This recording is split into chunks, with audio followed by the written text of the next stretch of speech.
আজকে আমরা বিগত ৩রা মে থেকে ঘোষিত মহাসমাবেশ থেকে ঘোষিত কর্মসূচির বাস্তবায়নে আমাদের যে ৪ দফা দাবি ছিল, নারী কমিশনের প্রস্তাবনা বাতিল করে বিতর্কিত এই নারী কমিশনকে বাতিল ঘোষণা করা, হেফাজতে ইসলামের সকল নেতা কর্মীদের নামে ফ্যাসিবাদী আমলে দায়েরকৃত মিথ্যা বানোয়াট মামলাগুলো প্রত্যাহার করা এবং হেফাজতে ইসলামের শাপলা চত্বরের গণহত্যা সহ ফ্যাসিবাদী আমলের প্রতিটি হত্যাকাণ্ডের ন্যায় বিচার নিশ্চিত করা এবং ভারত ও ফিলিস্তিনে মুসলিম নির্যাতনের বিরুদ্ধে বাংলাদেশের যথাযথ পদক্ষেপ নিশ্চিত করা।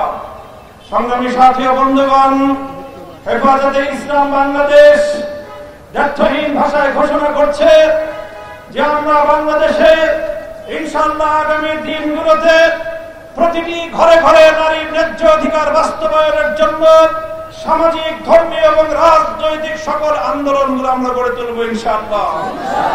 প্রতিটি ঘরে বাবা মায়ের উত্তরাধিকার সম্পত্তি থেকে যেভাবে নারীদেরকে বঞ্চিত করা হয়, কন্যা সন্তানদেরকে আল্লাহ প্রদত্ত অধিকার থেকে বঞ্চিত করা হয়, সে বিষয়ে রাষ্ট্র যদি যথাযথ পদক্ষেপ গ্রহণ করতে ব্যর্থ হয়, হেফাজতে ইসলাম দায়িত্ব গ্রহণ করে প্রতিটি ঘরে ঘরে কন্যাদেরকে তাদের পিতার উত্তরাধিকার সম্পত্তি প্রাপ্তি নিশ্চিত করবে ইনশাআল্লাহ। আমরা বলতে চাই, সংবিধান সংস্কারের মাধ্যমে বিতর্কিত বহুত্ববাদের প্রস্তাবনা বাতিল করে সংবিধানে আল্লাহর উপর অবিচল আস্থা এবং বিশ্বাস পুনর্বহাল করতে হবে। সংবিধান সংস্কারের কথা শুনছি, কিন্তু বর্তমান অন্তর্বর্তীকালীন সরকারের ক্ষমতার দীর্ঘ সময় অতিক্রান্ত হওয়ার পরেও দেশের মানুষের কাঙ্ক্ষিত সেই সংস্কার আজও পর্যন্ত বাস্তবায়নের কোন রূপরেখা আমরা দেখতে পাইনি।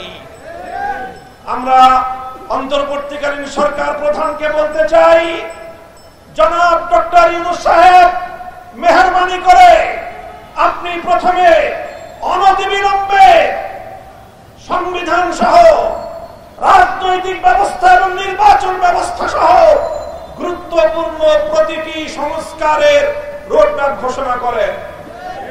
কবে নাগাদ আপনারা এই সকল সংস্কারগুলো করবেন? এই সংস্কারগুলোর একটা রোডম্যাপ ঘোষণা করেন। রোডম্যাপের ভিত্তিতে যথা উপযুক্ত সময়ে একটি যৌক্তিক সময়ের মধ্যে নির্বাচনের রোডম্যাপ ঘোষণা করেন। আর সেই নির্বাচন বাস্তবায়নের আগে বাংলাদেশের হাজার হাজার মানুষের রক্তের দাগ লেগে আছে এই খুনি ফ্যাসিবাদী শেখ হাসিনা এবং তার খুনি মন্ত্রিসভা এবং প্রশাসনের হাতে, তাদের বিরুদ্ধে আইনানুগ ব্যবস্থা গ্রহণ সহ তাদের বিচার কার্যক্রমকে দৃশ্যমান পর্যায়ে উন্নতি করতে হবে। আজও পর্যন্ত সেগুলো বিষয় নিয়ে এদেশের মানুষ আশ্বস্ত হতে পারেনি। বাংলাদেশের বিগত জুলাই এবং আগস্ট বিপ্লবের প্রতিটি অংশীজনকে আমি আজ হেফাজতে ইসলামের পক্ষ থেকে উদাত্ত আহ্বান জানাতে চাই। বিগত 15 বছরের ফ্যাসিবাদী আমলে আমরা যারা রক্ত দিয়েছি রাজপথে, জীবন দিয়েছি রাজপথে, সকলকে আমি অ্যাড্রেস করি।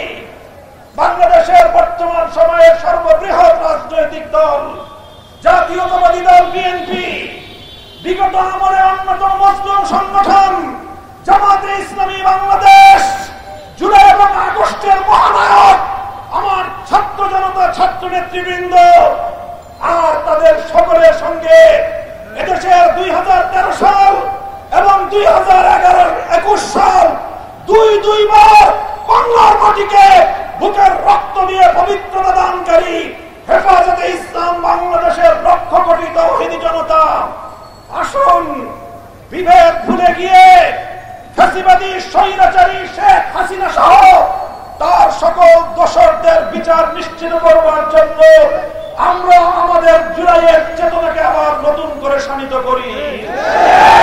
প্রফেসর ডক্টর ইউনূস সাহেব জাতির অভিভাবকত্বের দায়িত্ব গ্রহণ করেছেন। আমাদের সেনা প্রধান বাংলাদেশের অন্যতম স্তম্ভ। যার যার জায়গা থেকে আপনারা দায়িত্ব পালন করুন। আপনারা ব্যক্তিগত মান অভিমান এবং ক্ষোভ থেকে এদেশের 18 কোটি মানুষের স্বপ্নকে ফিকে হতে দিতে পারেন না।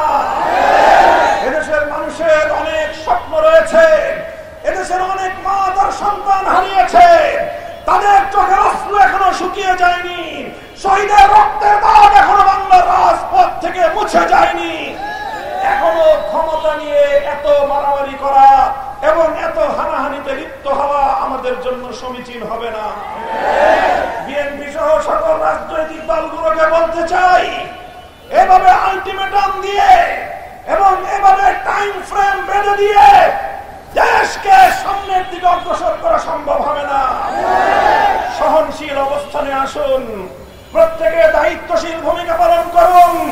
হেফাজতে ইসলাম বাংলাদেশ বাংলাদেশের আধ্যাত্মিক সংগঠন এবং সকল রাজনৈতিক সংগঠনগুলোর অভিভাবক সংগঠন হিসেবে ঐতিহাসিক ভূমিকা পালন করবে ইনশাআল্লাহ।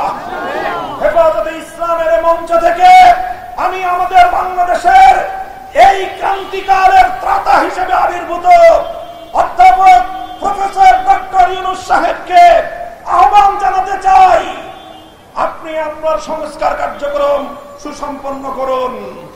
এদেশের রাজনৈতিক দলগুলোকে সঙ্গে নিয়ে নির্বাচন ব্যবস্থার আমূল সংস্কার সাধন করুন। প্রচলিত বর্তমানের দুর্বৃত্তায়নের নির্বাচনী ব্যবস্থায় এদেশের মানুষ বিশ্বাস করে না।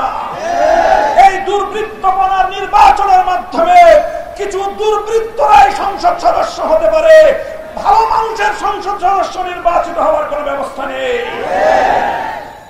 দেশের মানুষকে জিম্মি করে মত তৈরি করে একটার পর একটা দাবি আদায়ের যেই কালচার শুরু হয়েছে, এই সংস্কৃতি অব্যাহত থাকলে এই দেশকে ধ্বংসের হাত থেকে কেউ রক্ষা করতে পারবে না। বিগত ফ্যাসিবাদী সরকারের যারা দোষর ছিল, যারা পৃষ্ঠপোষক, ফ্যাসিবাদের জন্মদাতা যারা, তারাই আমরা লক্ষ্য করছি আমাদের মধ্যকার পারস্পরিক দ্বন্দ্ব সংঘাতগুলোকে উস্কে দিয়ে বাংলাদেশকে ধ্বংসের দ্বার প্রান্তে উপনীত করবার চেষ্টা করছে। কাজে আসুন আমরা হাতে হাত রাখি, আবার জুলাই এবং আগস্টের চেতনাকে শানিত করে বাংলাদেশে অভূতপূর্ব ঐক্য সাধন করে সকল ষড়যন্ত্রকে আমরা নস্যাৎ করে দিতে চাই। ছাত্র নেতৃবৃন্দ, তোমাদেরকে আমি বলবো, তোমাদের ত্যাগ, তোমাদের কোরবানি, জুলাই এবং আগস্টের বিপ্লবে তোমাদের ঐতিহাসিক নেতৃত্ব এদেশের মানুষ হাজার বছর পর্যন্ত স্মরণ করবে। কাজেই তোমরাও দায়িত্বশীল ভূমিকা পালন করো। রাজনৈতিক দলগুলোর সঙ্গে অযথা বাক বিতণ্ডায় জড়ানোর কোন প্রয়োজন নেই। বিএনপি এবং জামায়াতে ইসলামীকে বড় রাজনৈতিক দল হিসেবে আপন আপন জায়গা থেকে গুরুত্বপূর্ণ ভূমিকা পালন করার আহ্বান জানাই। ইসলামী আন্দোলন বাংলাদেশ সহ সকল রাজনৈতিক দলগুলো ঐক্যবদ্ধভাবে চলমান এই পরিস্থিতিকে মোকাবেলা করবার আহ্বান জানাই। ইনশাআল্লাহ আমি আপনাদেরকে আজকের মঞ্চ থেকে বাংলাদেশের মানুষকে আমি আশ্বস্ত করতে চাই, ইনশাআল্লাহ জুলাই এবং আগস্টের সকল অংশীজনরা ঐক্যবদ্ধভাবে বাংলার বিরুদ্ধে পরিচালিত প্রতিটি ষড়যন্ত্রকে প্রতিহত করবে ইনশাআল্লাহ। প্রফেসর ইউনূস সাহেব ক্ষমতায় আছেন এবং ইনশাআল্লাহ তিনি একটি যৌক্তিক সংস্কার এবং যৌক্তিক সময়ের মধ্যে নির্বাচন পর্যন্ত তিনি ক্ষমতায় থাকবেন এবং তিনি নারী কমিশনের কোন কুপ্রস্তাব বাস্তবায়ন করবার কোন ধরনের দুঃস্বপ্ন তিনি দেখবেন না। ইনশাআল্লাহ আগামী দিনে নারীর ন্যায্য অধিকার বাস্তবায়নে হেফাজতে ইসলাম মাঠে ঘাটে ঘরে ঘরে তার তৎপরতা পরিচালনা করবে। আপনারা হেফাজতের সঙ্গে থাকবেন তো ইনশাআল্লাহ।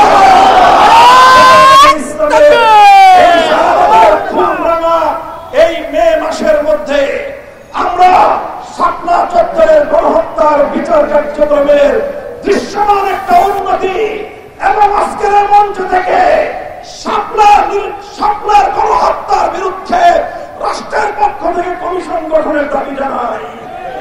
এভাবেই যেন আমাদের ঐক্যবদ্ধ হবে আমরা বাংলাদেশকে রক্ষা করব। বাংলাদেশ জিন্দাবাদ, হেফাজতে ইসলাম বাংলাদেশ জিন্দাবাদ। আসসালামু আলাইকুম ওয়া রাহমাতুল্লাহ। সকলে শান্তিপ্রিয় ভাবে বিক্ষোভ মিছিলে অংশগ্রহণ করুন। আমাদের বিক্ষোভ কর্মসূচি হয়ে বিজয়নগর পানির ট্যাঙ্কি পর্যন্ত গিয়ে সেখানে সমাপ্ত হবে। বিক্ষোভের নেতৃত্ব দিবেন হেফাজতের সংগ্রামী মহাসচিব আল্লামা সাজিদুর রহমান।